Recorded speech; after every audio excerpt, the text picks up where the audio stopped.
I was recently admitted into Ward 39 at Blackpool Victoria Hospital with severe pain in my stomach.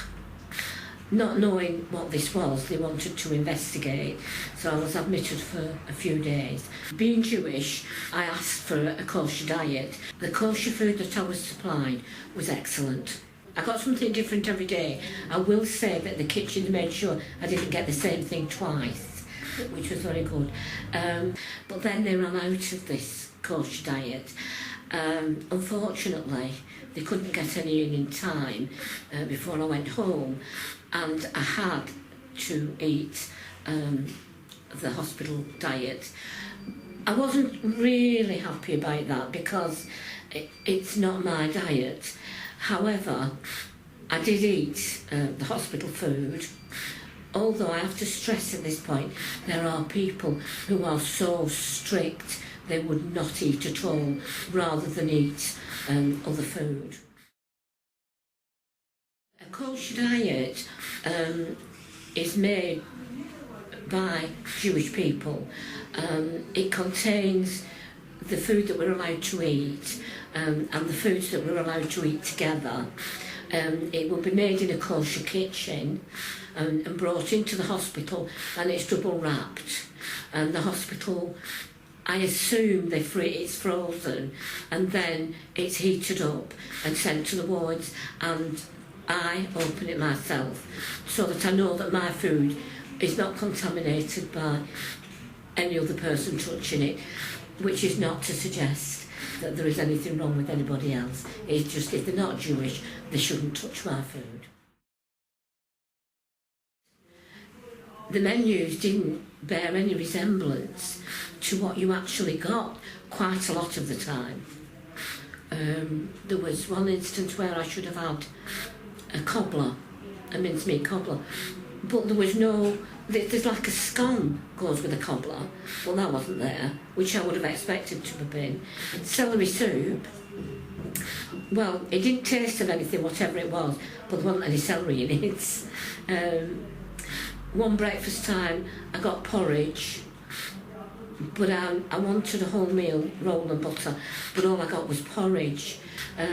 If there's no wholemeal rolls for breakfast time, it shouldn't be on the menu really. And if you're not going to get a cobbler, then it shouldn't say cobbler.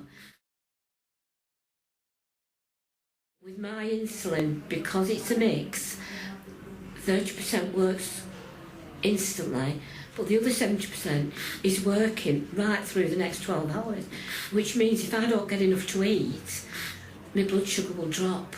If I don't know how much food I'm going to get, then it really is going to be a problem. Because it did mean on occasions that I got so little at lunchtime, I really did have to eat biscuits to keep my blood sugar levels up. It's not really ideal, but you can't, unless you know what you're going to get, you can't estimate how much to give yourself when you're on this such a long-term regime.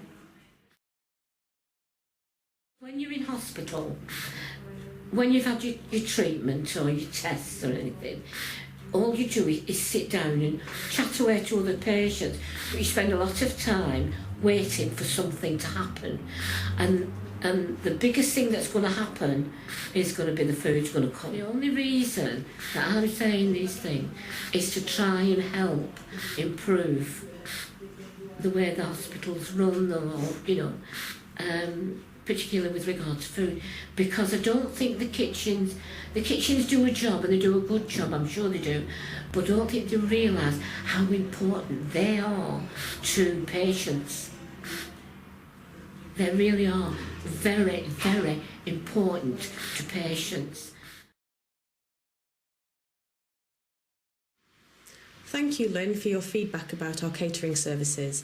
I am sorry you had issues with both the kosher and general hospital food during your stay at Blackpool Victoria Hospital.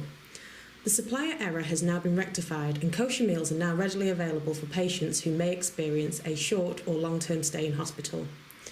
We have been in the process of revising all the hospital food menus to ensure they reflect the options available to our patients. Unfortunately, this has been a lengthy process, but they are now at the printers and will be being issued to our patients shortly.